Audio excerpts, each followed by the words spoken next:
Bismillahirrahmanirrahim. Assalamualaikum warahmatullahi wabarakatuh. Waalaikumsalam warahmatullahi wabarakatuh.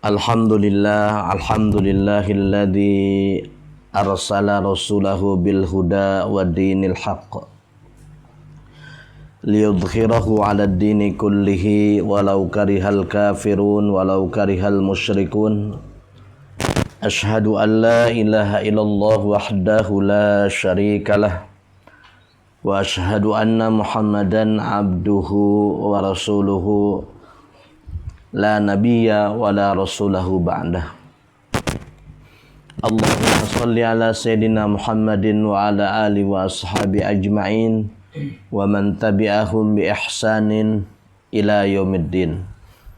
Alhamdulillah, puji syukur hanya milik Allah Subhanahu wa taala yang telah memberikan kepada kita kenikmatan yang begitu banyak. Salawat dan salam semoga tercurah limpahkan kepada Nabi kita Muhammad sallallahu alaihi wasallam, para keluarganya, para sahabat, para tabi'in, para tabi'ut tabi'in, dan semua orang-orang yang selalu istiqomah memegang sunnah-sunnahnya sampai hari akhir nanti. Alhamdulillah, pada kesempatan kali ini kita masih diberikan nikmat oleh Allah Subhanahu wa taala di Ramadan. Ada yang ke-20, ada yang ke-19, ada yang ke-18.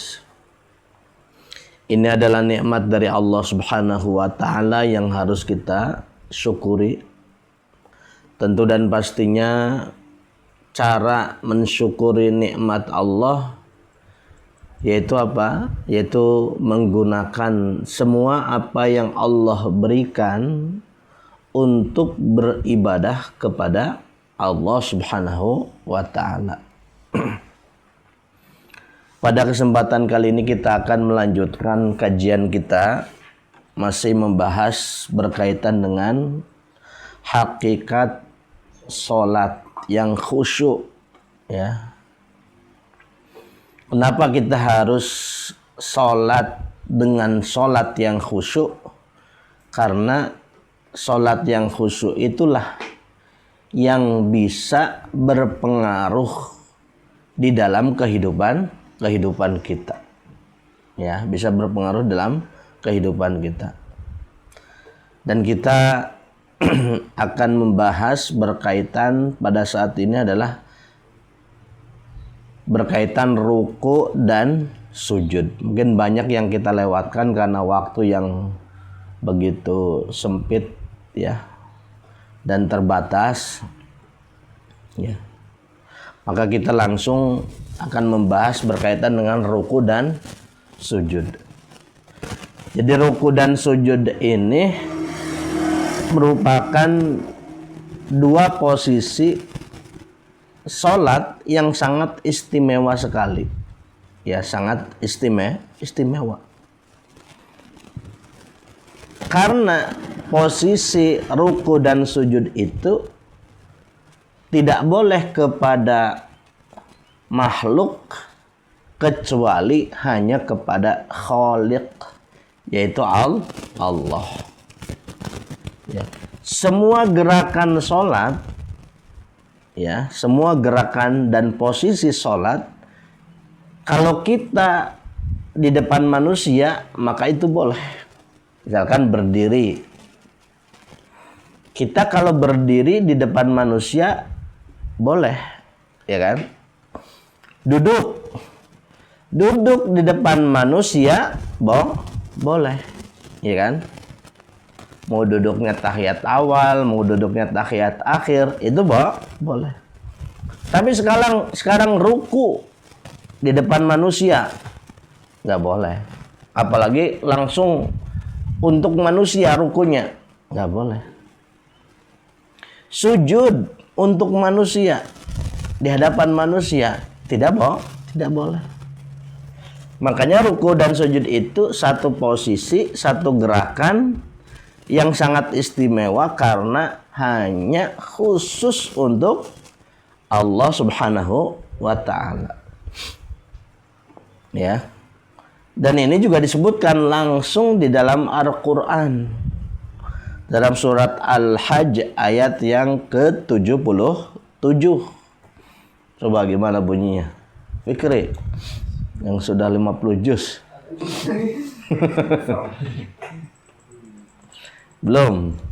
Ya ayyuhalladzina amanurka'u wasjudu wa'budu rabbakum waf'alul khaira la'allakum tuflihun. Ya. Wahai orang-orang yang beriman, rukuklah, sujudlah, dan sembahlah Rabb kalian, yaitu Allah. Sembahlah Allah. Waf'alul khaira, dan berbuat baiklah, la'allakum tuflihun.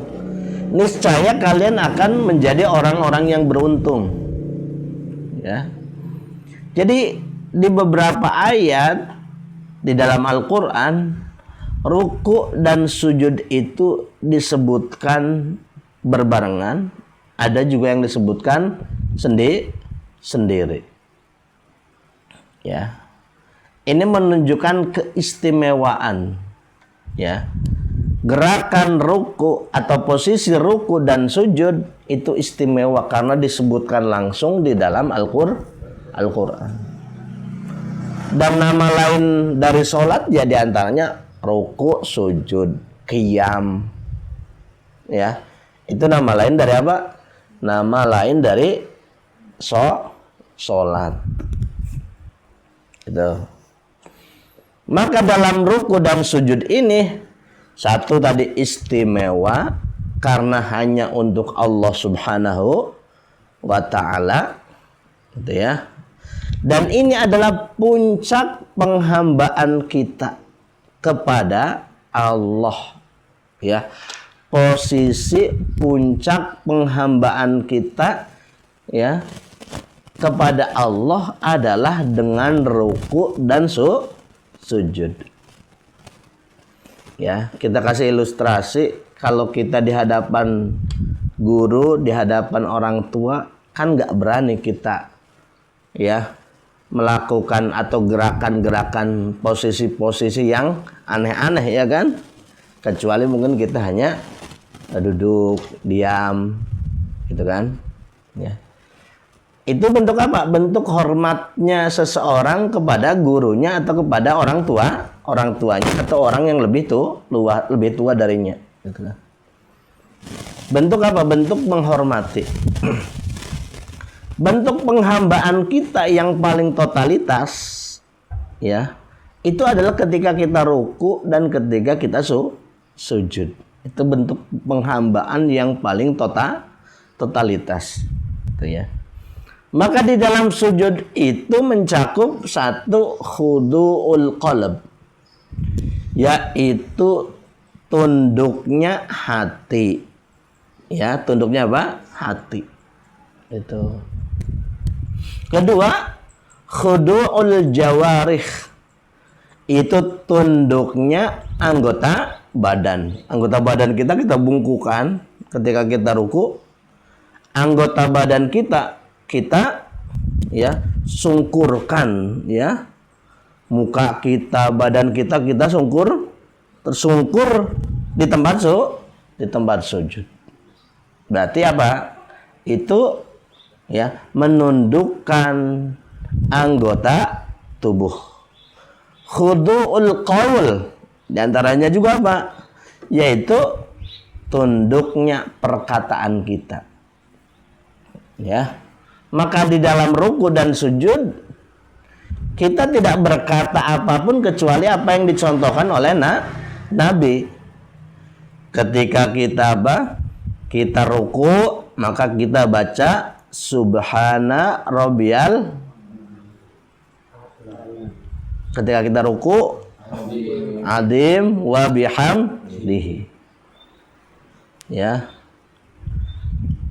Ketika kita sujud, subhana rabbiyal a'la wa bihamdihi. Ya. atau ada beberapa versi yang lebih panjang ya.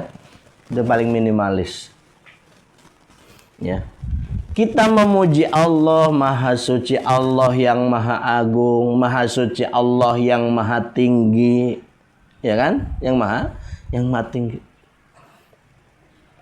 Ya, jadi bukan hanya anggota badannya saja yang tunduk, tetapi hatinya tunduk kepada Allah, menyerahkan diri kepada Allah. Badannya menyerahkan diri kepada Allah, bahkan ucapannya pun ya, Maha Suci Allah yang Maha Agung, Maha Suci Allah yang Maha Tinggi. Berarti apa? Ucapannya saja tidak sombong. Ya. Tidak sombong. Ya. Jadi di dalam ruku dan sujud itu harus ada 3 hal ini. Ya. Kira-kira yang paling mudah itu yang mana, Wan? Yang 2. Ya kan? Khudu al-jawarih dan khudu'ul qaul.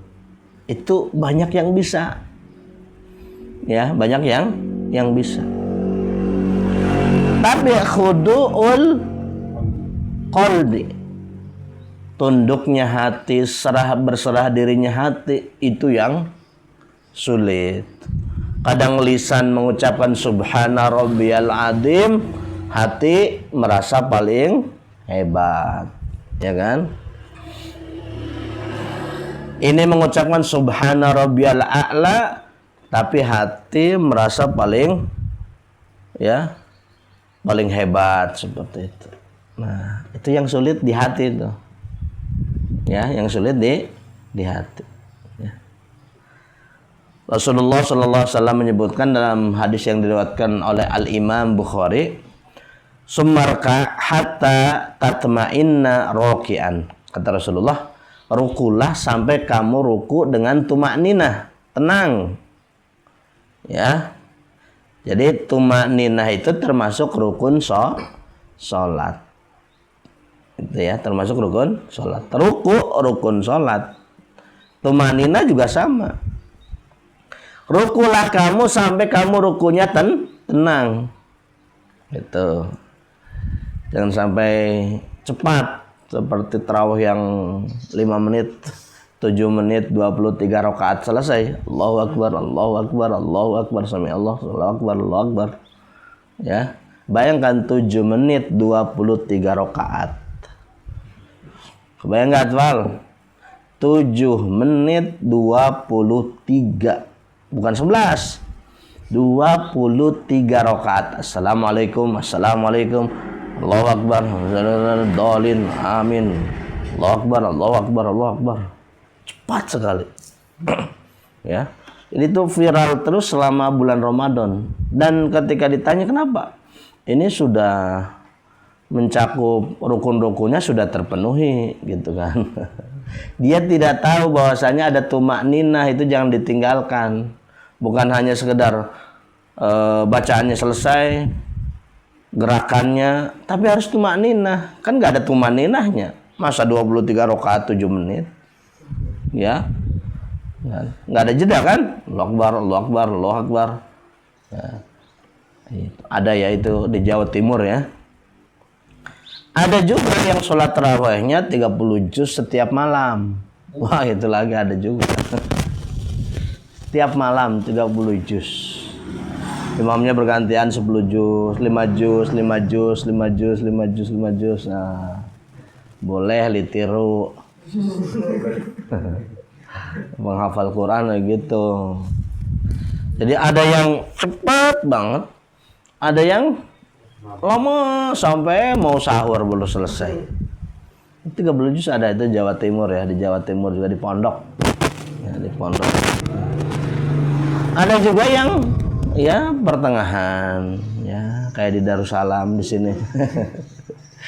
Tidak terlalu lama, tidak terlalu cepat, sedang ya, sedang itu. Jadi favorit kalau di sini ya. Banyak yang seneng dibandingkan tempat lain. Kenapa? Ya sedang, tidak terlalu lama banget. Yang lain mungkin jam tengah 9, jam 9 baru selesai. Di kita jam lama-lama jam 8:15 lah, itu udah lama banget gitu. Ya udah lama banget gitu. Nah jadi ya kita dalam hal itu harus melihat mad'u itu siapa orang-orang atau makmumnya, ya makmumnya siapa, seperti itu. Jadi jangan memaksakan ketika di rumah misalkan suruh jadi imam taraweh, antum bacanya mungkin biasanya jam tengah 9 selesai, ini tengah 10 baru selesai. Tersisa dia sama karpet doang. Ketika dia salam, assalamualaikum warahmatullahi, lah kosong. Assalamualaikum, lah kosong. Ya, jadi tinggal seimam sama karpet karena kelamaan, ya terlalu lama. Ya, karena terlalu lama. Gitu. Atau misalkan yang biasanya selesai setengah 9, antum percepat sampai jam 8 selesai. Ya banyak sih yang seneng, cuman ya kasihan juga yang udah memang terbiasa setengah 9. Atau kakek-kakek mungkin yang biasanya agak santai dikit, dia dipercepat sama dia kan kakinya itu ya. Kasihan juga, pegel. Baru aja amin, Allahu Akbar. Karena bacanya satu ayat alif lam mim, Allahu Akbar. Ya. Summarfa hatta istawiya qa'iman. Kemudian setelah ruku dengan tumakninah, tenang ya. Kemudian angkat kepalamu sampai hingga badannya lurus. Ya. Diangkat kepala sampai badannya lurus. Berarti i'tidal. La sholata liman la yuqimu sulbahu fir ruku' was sujud. Nanti kan i'tidal itu kan ada dua. Ketika bangkit dari ruku dan ketika bangkit dari sujud, kemudian sujud duduk di antara dua sujud. Itu kan 2 kali bangkit kan? Ya. Maka ketika selesai ruku, kemudian angkat kepala kita sampai badannya tegak lurus. Kata Rasulullah, tidak ada sholat, la sholata liman la yuqima sulbahu fir ruku' was sujud. Tidak ada sholat bagi siapa saja yang tidak meluruskan tulang sulbi, ya tulang-tulangnya ini, tulang sulbinya, ya, di dalam ruku dan sujud. Jadi dia kalau ruku misalkan Allahu Akbar, sami Allahu liman hamidah, belum juga tegak, udah Allahu Akbar gitu. Jadi dia posisinya baru sami Allahu liman hamidah, baru belum selesai, belum tegak badannya, udah Allahu Akbar. Ya, maka tegakkan dulu badan, ya kecuali aki-aki yang bongkok ya. Itu beda lagi, antum nggak usah dipaksa. Ya, kalau di samping antum ada laki-laki yang bongkok, kemudian antum bilangin, Mbah, kalau sholat itu harus tegak kalau ketika bangkit dari ruku dan sujud. Qala Rasulullah SAW nih, Mbah, la sholata liman la yuqima sulbahu fir ruku' was sujud. Tidak ada sholat bagi siapa saja yang tidak menegakkan tulang sulbinya di dalam ruku dan sujud. Berarti Mbah nggak sah sholatnya. Itu. Kan kasihan kan? Kasihan. Kalau udah tua memang nggak bisa tegak ya nggak apa-apa. Bagi anak muda ya tegak. Ya. Bagi orang tua yang sudah bongkok, sudah menunduk ya sulit ya. sesuai dengan kemampuannya. Seperti orang yang nggak punya tangan nggak mungkin at-tahiyatul kan, tahiyatul nggak mungkin. Asyhadu alla nggak mungkin bisa mengangkat jarinya kan, asyhadu alla ilaha illallah nggak bisa ya, tidak bisa. Terus diganti pakai tangan kiri, nggak usah. Itu pakai yang mana nih? Bingung. Pakai kaki buntung semua juga bingung. Yang mana yang bisa tegak itu? Oh, atfal malah yang itu. ya. Oh, berarti ganti pakai mulut Pak Ustadz. Mulutnya yang manyun aja. Nggak usah ya, karena sudah tidak bisa. Mau gimana lagi? Ya, tidak bisa at-tahiyat. Ya. Jadi sudah. Ya. Tidak bisa karena kondisi-kondisi tertentu. Orang yang kan ada orang juga yang buntung tangannya dua-duanya kan. Coba kalau takbir gimana? Allah. Cukup ya, Allahu Akbar. Udah gitu doang. Nggak usah memaksakan ininya. Ya. Jadi sesuai dengan apa? Kemampuannya, ya, sesuai dengan kemampuannya. Kayak mbah-mbah udah nggak bisa duduk, berarti kan pakai kursi, ya, atau mungkin dia sudah tidak bisa berdiri, ya sesuai dengan kemampuan. Kemudian dia mengucapkan membaca sami Allahu liman hamidah, ya, sami Allahu liman hamidah. Kemudian membaca Rabbana walakal hamdu. Kita memuji Allah ketika i'tidal, kita tegak berdiri di hadapan Allah. Kemudian kita memuji Allah, Rabbana walakal hamdu. Cukup nggak apa-apa. Tapi kalau mau ditambahkan mil as-samawati wa mil al-ardi wa mil ma syi'ta min syai'in ba'du. Ya. Jadi ketika i'tidal, kita duduk kita berdiri tegak, ya. Maka kita kemudian memuji Allah Subhanahu wa taala karena Allah banyak memberikan memberikan nikmat kepada kita, ya. Setelah itu kemudian kita sujud, ya. Kemudian kita kita sujud. Maka Rasulullah SAW menyebutkan aqrabu ma yakunul abdi ya. Aqrabu ma yakunul abdu min rabbih wa huwa sajidun. Hadis riwayat oleh Imam Muslim. Ya. Posisi yang paling dekat dengan Rabb, yaitu dengan Allah, posisi yang paling dekat dengan Allah yaitu ketika kita sujud. Ya. Karena ini adalah puncak penghambaan seseorang kepada Allah. Bukan hanya menundukkan perkataan, tapi juga menundukkan hati dan anggota badan. Ya. Bahkan ditundukkan rendah-rendahnya di hadapan Allah Subhanahu wa taala. Ya. Maka sujud itu nanti ada dua. Ya. Satu, sujud dengan anggota badan, ya. Umirtu an asjuda ala sab'ati a'dumin. Aku diperintahkan sujud dengan 7 anggota badan.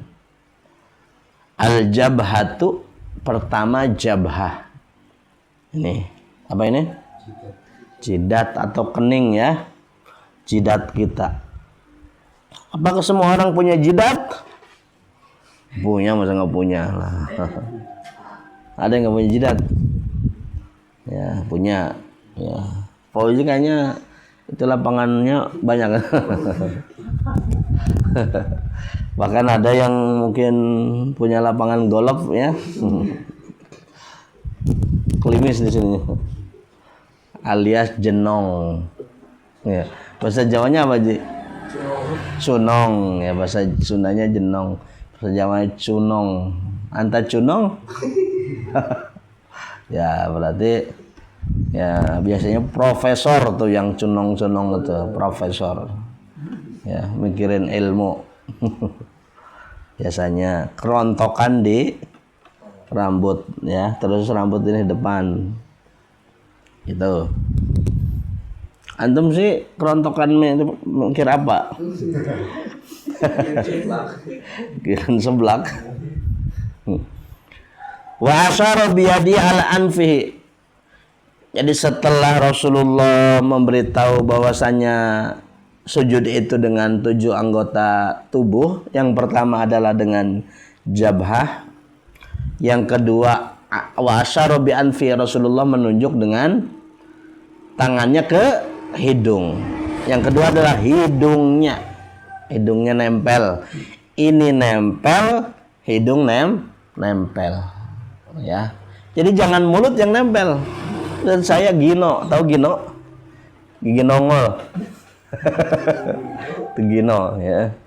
Terus gigi saya maju ke depan. Aduh, gimana ini? Ya sesuai kemampuan aja. Yang penting hidungnya nempel. Meskipun nempel cuma dikit ya. Tapi pastikan hidung nempel. Jidat hidung. Ya, maka ketika sujud itu memang bagusnya kondisi tempat sujudnya bersih dan rapih. Kalau banyak debu, coba bayangkan lagi sujud banyak debu. Kehirup ya, langsung bersin. Ya.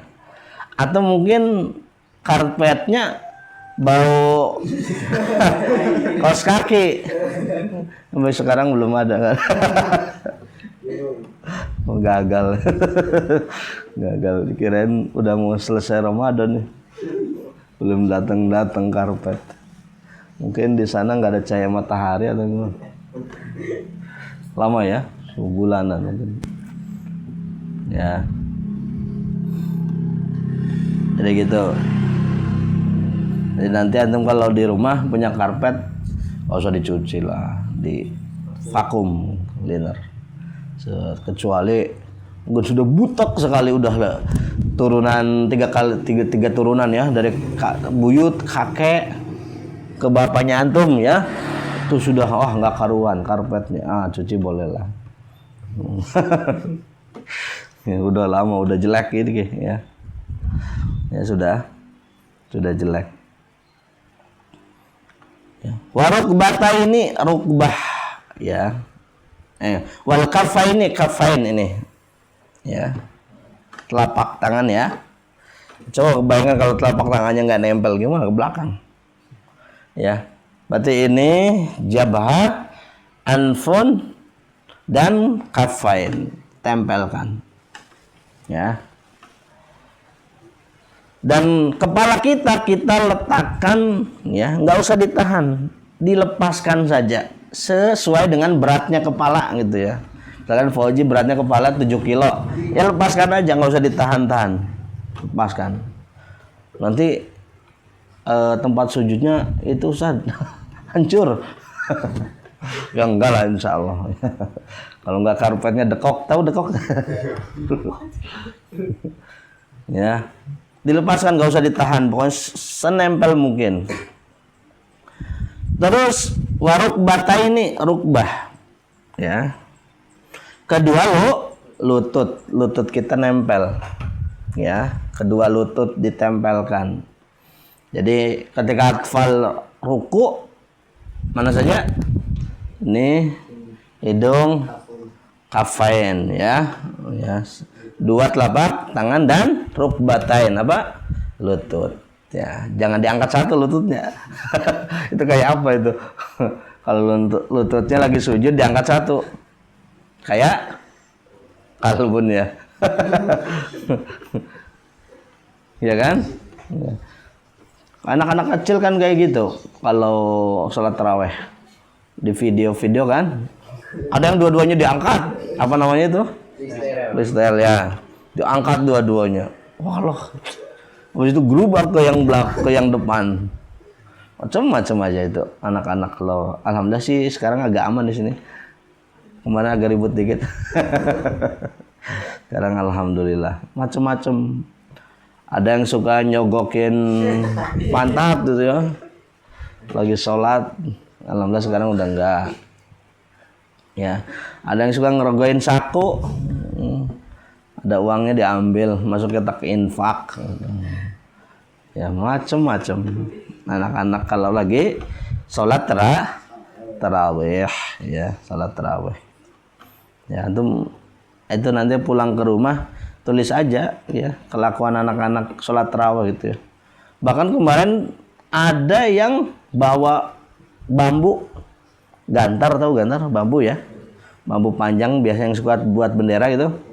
Nah, itu bawa ke musola ya, nyogokin apa imamnya lagi sholat, lagi sujud, semua kan lagi sujud ya, lagi sujud tuh bapak-bapak kan, itu anak-anak kecil dari belakang nyogokin imam kan 3 soft. Nah, itu anak-anak di belakang kan, dia imamnya lagi sujud disogok-sogok. Astagfirullah. Nggak tahu itu. Memang kadang-kadang anak-anak itu jangan dibiarkan main-mainan terus, biar jadi pelajaran buat mereka. Karena kalau dibiarkan ya kayak gitu. Ya, bambu dibawa ke musola untuk apa? Ngerogokin imam yang lagi sujud. Mending kalau makmum yang belakang ya. Ini imamnya itu punya dendam apa itu anak kecil sama imam itu. Mungkin punya dendam khusus. Padahal bapak-bapak 3 soft di belakang masih banyak. Tapi nggak tahu imamnya langsung. Ya, imamnya langsung. Ya. Ada juga yang macam-macam itu ya, macam-macam sekali. Itu anak-anak. Ada yang naik-naik tiang musola, tiang masjid, ya. Ada yang kepalanya kejempet di pagar musola kan biasanya ada pagar-pagar itu, kejempet kepalanya, macam-macam. Anak-anak kecil. Ya, satu sisi kita seneng anak-anak kecil bisa ke musola ya, tapi ternyata juga memang harus dikondisikan. Ya, di beberapa tempat ada yang memisahkan, ya, dipisah anak-anak sholatnya di ruangan sendiri, bapak-bapak di ruangan sendiri. Jadi ada anak-anak mudanya yang ngurusin. Ya, misalkan orang tua jumlahnya 50. Anak kecil bisa lebih banyak. Ya. Taruhlah anak kecil 30 saja atau 20 aja anak-anak kecil ya. Anak-anak kecil. Itu cukup untuk membuat heboh musola atau masjid itu. 20 anak-anak. Jangan ada 20, 10 aja udah bisa bikin heboh. Ya kan? Ya. Meskipun kadang di samping bapaknya ya. Iya, ya, nanti sholat ya yang benar ya. Nanti ngikutin gerakan imam Allahu Akbar, dia juga Allahu Akbar, habis itu langsung ke belakang, bu ketahu kemana. Iya kan? Nanti datang lagi, dia tahu udah mau assalam, baru datang lagi. Assalamualaikum, ikut salam. Seolah-olah dia tidak mainan. Nah, itu anak-anak kecil memang harus disikapi dengan sebaik mungkin. Ya, disikapi dengan sebaik mungkin biar anak-anak itu terkondisikan, tetap dia ikut beribadah, tetapi juga dikondisikan. Ya. Ya. Tapi ada juga yang mungkin bapak-bapak terganggu gitu ya. Macam-macam ya. Yang terganggu kadang ada yang dipukul, ada yang diusir, udah pada pergi sana. Udah pergi semuanya, nggak tahu kemana. Ya. Terus selanjutnya adalah wa atrafil qadamain, ujung kaki. Ya, ujung kaki kita. Ya. Jadi kaki itu bukan diangkat, tapi tempelkan, ditekuk, tempelkan. Bukan ditekuk keluar, tekuk ke dalam gini, bukan kayak gini. Itu kayak lumba-lumba gitu. Ya. Tekuk ke dalam, ya, ditempelkan. Tuh. Kemudian kita membaca subhanakallah rabbana wa bihamdika Allahumma gfirli, atau yang lebih mudahnya subhana rabbiyal ta'ala wa bihamdihi. Itu sujud dengan anggota badan, dengan tumakninah, tenang. Yang kedua sujud dengan hati. Ya. Jadi ada dua sujud itu, sujud dengan anggota badan yang 7 dan sujud dengan hati. Bagaimana sujud dengan hati itu? Yaitu ketundukan yang sempurna, tunduk berserah diri sempurna kepada Allah. Ya. Jadi ketika kita sujud itu kita tundukkan diri kita, hati kita, ya, sesempurna mungkin di hadapan Allah Subhanahu wa ta'ala. Ya, kita itu orang miskin, kita nggak punya apa-apa, ya. Ya, kita itu orang lemah, kita tidak kuat di hadapan Allah Subhanahu wa ta'ala ketika sujud. Maka dua hal ini menjadi apa? Menjadi dua tempat yang sangat istimewa karena hanya untuk Allah Subhanahu wa ta'ala. Dan apa? Ini tempat yang paling bagus, pas dan cocok untuk menyerahkan diri kepada Allah dan curhat kepada Allah Subhanahu wa ta'ala. Itu ya. Kita punya permasalahan apapun kita curhatkan ketika ruku dan sujud. Ya, ketika ruku dan sujud. Ya. Setelah sujud kemudian apa? Kemudian duduk di antara dua sujud. Al-julus baina sajadataini. Ya. Duduk di antara dua sujud. Ketika seseorang duduk di antara dua sujud, setelah sujud kemudian dia mengangkat kepalanya dengan melafadzkan Allahu Akbar. Kemudian dia duduk di antara dua sujud. Nah, ini juga istimewa, penting sekali. Apa yang istimewanya? Doanya istimewa. Jama'u kulla khair, menggabungkan segala jenis kebaikan. Doanya itu menggabungkan segala jenis kebaikan dunia dan akhirat. Maka ketika seseorang duduk di antara dua sujud, posisikan dua hal. Satu, bimanzilatil ghorim. Posisikan diri sebagai orang yang banyak hutang.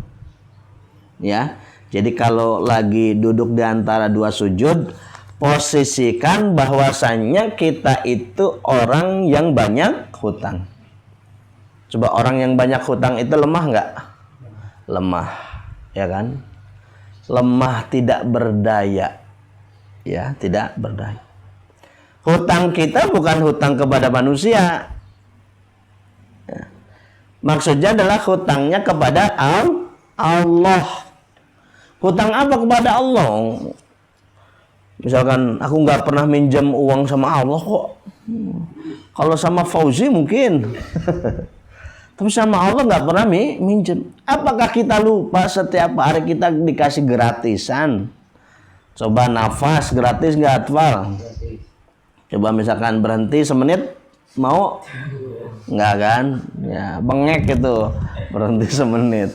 Ya, gratis sehari, bahkan berpuluh-puluh tahun gratis. Ada nggak infaknya untuk bayar nafas antum? Nggak ada, gratis kan? Nah sekarang coba di rumah sakit sebulan, jangan sebulan lah, seminggu 2 minggu kasih oksigen, bayarnya berapa? Mahal nggak? Mahal, berapa puluh juta itu. Ya, kesehatan, umur, bisa makan, bisa minum, itu semuanya gratisan dari Allah Subhanahu wa ta'ala. Ya. Berarti kita banyak hutang kepada Allah. Jadi posisikan kita itu sedang banyak hutang, tidak berdaya, tidak punya apa-apa. Maka apa? Kita harus membayarnya. Bagaimana membayarnya? Kalau punya ilmu, manfaatkan ilmunya. Ya. Mengajar, diamalkan. Kalau punya harta, gunakan hartanya untuk menyantuni anak-anak yatim, orang-orang fakir, orang-orang miskin, menyantuni janda-janda cantik, yang jelek nggak boleh, loh, itu kebangetan, modus itu namanya ya. Siapapun menyantuni janda yang tua kalau bisa, yang tua-tua, yang giginya tinggal 2, yang udah di rumah sendirian, gubuknya reot itu ya, itulah yang harus dibantu. Anak-anak jalanan yang tidak punya apa-apa, ya. Kemudian orang-orang miskin, ya, fakir, miskin, santri-santri, ya, yang nggak punya uang jajan, dibantu, ya, dibantu. Jangan lupa ada hak orang lain. Kalau antum nanti punya harta, ada hak orang lain, ya, yang harus dibersihkan. Kalau nggak dibersihkan jadi kotoran. Misalkan gini, antum punya botol, ya, punya botol, isinya air. Di airnya itu, ya,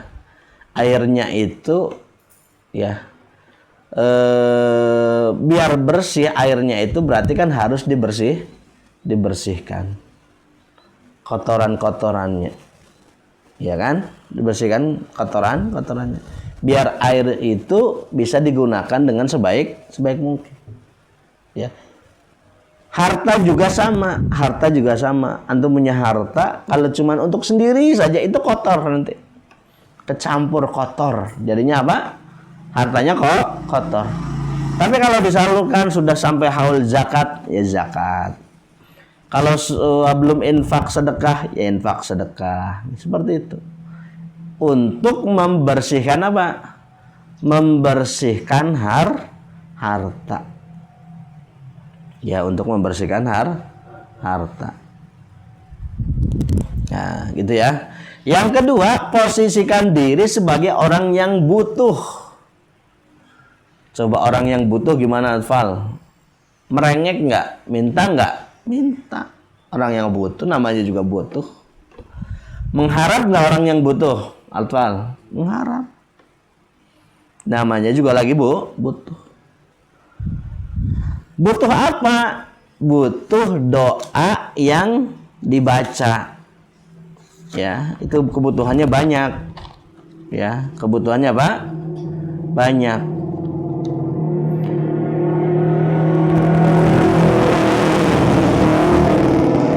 Udah mau ngabuburit ya jam segini. Memang. Rabbighfirli, berarti kita butuh diampuni oleh Allah. Warhamni, butuh rahmat Allah. Wajburni, butuh diperbaiki, ditutupi semua urusan kita. Warfa'ni, butuh diangkat derajat kita. Warzuqni, butuh diberikan rezeki. Wahdini, butuh diberikan hidayah. Wa'afini, dimaafkan. Wa'fu ani, diberikan kesehatan dulu. Wa'afini, diberikan kesehatan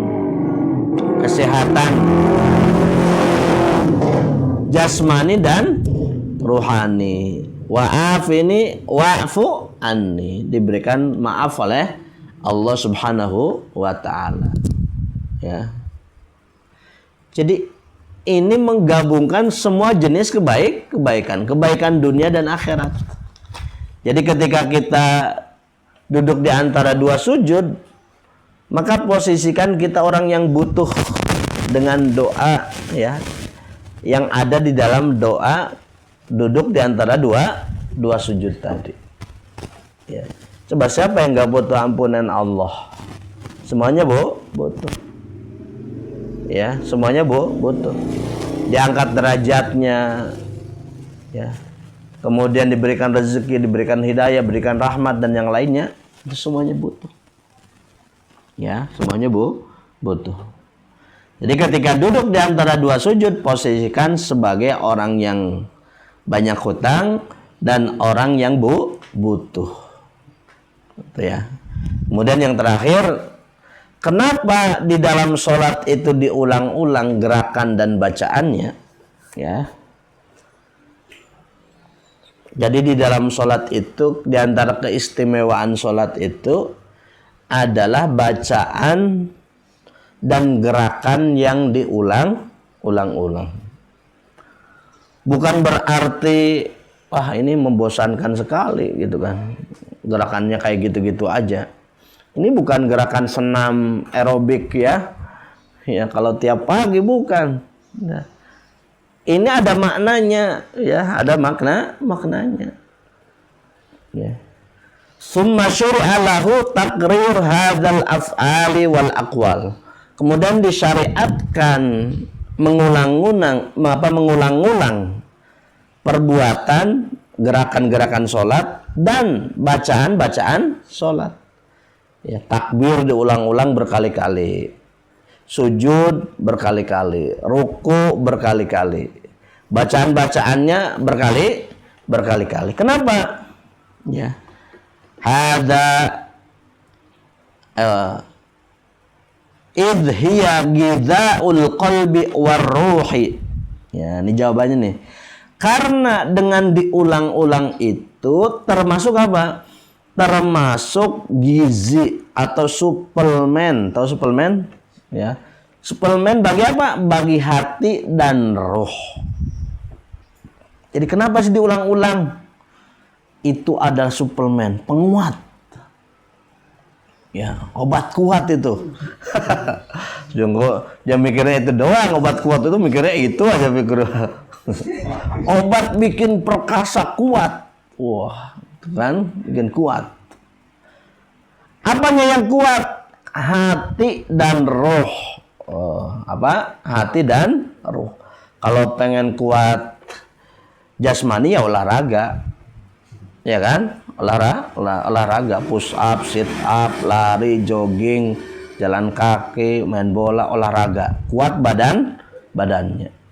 Tapi kalau ingin kuat ruh dan hatinya, sholat. Sudah apa? Sholat. Itu akan menguatkan hati dan ruh. Hatta la qawama laha. Ya. Kenapa? Karena hati dan ruh tidak akan bisa berdiri tanpa suplemen ini.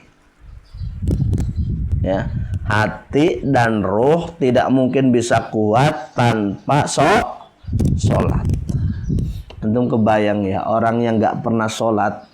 Perhatikan saja, orang yang nggak pernah sholat atau sholatnya bolong-bolong pasti ya ada kehampaan diri, kekosongan, gersang hidupnya pasti. Duitnya banyak, urusan duit mah urusan Allah yang ngasih kan. Tapi urusan hati dan ruh beda. Ya, beda lagi. Karena hati dan ruh tidak mungkin bisa berdiri tegak, bisa kuat tanpa dengan sholat. Ya, yang bacaannya diulang-ulang dan apa? Gerakannya juga diulang-ulang. Ya. Bimanzilatit takriru al-aqli hatta yashba. Ya. Dianalogikan seperti orang yang sedang lapar kemudian dia makan. Kalau dia makannya cuma satu suap saja, misalkan enggak makan 3 hari. Terus ketemu makanan, dia makan cuma satu suap saja. Kira-kira cukup enggak untuk menegakkan badannya, Afal? Enggak cukup. Kurang kan? Kurang. Sholat juga sama. Kita itu banyak problem dalam kehidupan. Coba cari duit, cari nafkah, kerja, bersosial, terus apa lagi? Hidup di dunia ini isinya mumet gitu ya. Ya enggak, Kre? kerja, yang belajar, yang kuliah, yang macam-macam bersosial dengan masyarakat, ada masalah ini, masalah itu, masalah uang, masalah dengan teman, masalah dengan masyarakat, masalah macam-macam, banyak sekali problematika kehidupan. Ya, banyak problem. Berarti seperti orang yang apa? Seperti orang yang lapar tadi, 3 hari nggak dapat makan. Ya, 3 hari tidak dapat makan. Coba, ada nggak? Banyak di luar sana. Meskipun katanya orang Jakarta, ya tergantung Jakarta mana hidupnya. Jakartanya Jakarta pinggiran, samping kali gitu ya. Rumahnya pakai apa? Seng atau di bawah jembatan, kan banyak. Ya kan? 3 hari nggak makan, mungkin 3 hari, 2 hari nggak makan. Ya, kalau antum sekarang setiap hari bisa makan 3 kali, kemudian antum tidak bersyukur kepada Allah, itu udah kebangetan banget. Ya, itu sudah kebangetan. Gitu. Karena ukuran kebahagiaan itu sebagaimana Rasulullah menyebutkan, ya, man asbaha minkum aminan fi sirbihi mu'afan fi jasadihi wa indahu qutu yaumihi ka'annama hizat lahu dunya. Kata Rasulullah, kalau di pagi hari kita bangun tidur dalam keadaan aman, bisa bangun tidur aman nih, nggak ada rudal Israel, rudal Amerika, ya, aman, kita bangun tidur aman, ya, nggak ada apapun, nggak ada gempa, nggak ada banjir, ya. Kemudian jasadnya enak ketika bangun tidur nih, badannya kita enak, ya, badan sehat, bisa ke masjid, bisa jalan-jalan gitu kan, dan punya makanan untuk dimakan hari itu saja, bukan 2 bulan 3 bulan, untuk dimakan hari itu. Kata Rasulullah, seolah-olah dia itu telah diberikan dunia dan seisinya. Itulah kebahagiaan. Ya, itu kebahagiaan. Kalau bangun tidurnya aman, sehat, punya makanan hari itu saja, nggak usah 2 hari, sehari itu saja. Itu sudah seperti diberikan dunia dan isinya. Cukup kita untuk banyak bersyukur kepada Allah Subhanahu wa ta'ala. Ya. Tapi manusia sukanya banyaknya mengeluh dan kurang. Pagi-pagi aman, ya Allah hidup kayak gini banget. Udah kirim aja ke Palestina sana. Ntar di sana, ya Allah pengen pulang ke Indonesia lah. Ya kan? Ya. Jadi itu ukurannya seperti itu. Seperti orang yang belum makan selama beberapa hari, dia kelaparan, kemudian dia makan cuma 1 kali, itu nggak cukup. Maka dia harus makan berkali-kali. Biar apa? Biar bisa menguatkan tulang sulbinya, badannya lebih kuat untuk berdiri, beraktivitas. Gitu. Gitu ya. Nah, tapi kalau kebanyakan makan juga nggak bagus. Yang terjadi banyak makan ya tidur, tidak beraktivitas. Ya. Apakah boleh berlebihan sholat? Nggak boleh juga. Berlebihan dalam ibadah itu tidak boleh. Ya, semalam suntuk, ya, dari habis isya sampai subuh sholat terus, nggak bagus juga. Ya. Karena Rasulullah juga tidur kemudian sholat seperti itu. Ya.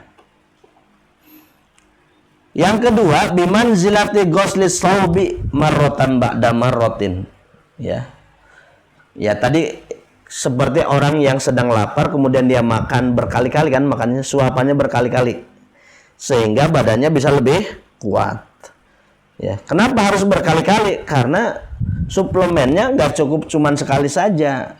Sholat juga sama, nggak cukup cuman takbir sekali, ruku sekali, nggak cukup. Bimanzilati ghusli shaub, seperti orang yang sedang mencuci. Ya, kalau dia mencuci berkali-kali, digosoknya berkali-kali, dibilasnya berkali-kali, bersih enggak? Bersih. Ya. Orang sholat juga sama, rukunya berkali-kali, sujudnya berkali-kali, bacaannya berkali-kali. Kenapa? Membersihkan dosa. Ya, membersihkan apa? Membersihkan dosa-dosa kita. Ya, itulah rahasia kenapa di dalam sholat dan di dalam gerakan sholat, bacaan sholat diulang berkali-kali. Ya, sampai sini dulu ya. Mudah-mudahan manfaatnya. Mudah-mudahan di kesempatan yang akan datang bisa kita lanjutkan. Aslinya masih banyak ya. Ya, masih banyak. Cuman kita percepat saja. Mudah-mudahan Allah Subhanahu wa taala memberikan kemudahan dalam segala urusan kita. Jangan lupa sebelum liburan pastikan baju-baju ya tidak ada yang di luar, semuanya dilipat, dicuci. Kemudian barang-barang juga sama, ruangan, kamar, lemari, semuanya bersih, rapih. Jangan membiasakan pulang liburan, yang penting masuk lemari, kul masuk, kul masuk tas, kul masuk. Ya, nggak boleh dibiasakan seperti itu. Ya, biasakan rapih, bersih, tertib. Ya, tertib. Ya. Misalkan piring, gelas, biasakan cuci sebelum liburan, simpan, tuh ya. Jangan sampai selama liburan itu bulukan ya. Isinya apa nggak tahu. Ya. Tuh ya. Mudah-mudahan ada manfaatnya. Kita tutup dengan bacaan hamdalah. Alhamdulillahirabbil alamin. Subhanaka Allahumma wa bihamdika asyhadu an la ilaha illa anta astaghfiruka wa atubu ilaik. Assalamualaikum warahmatullahi wabarakatuh.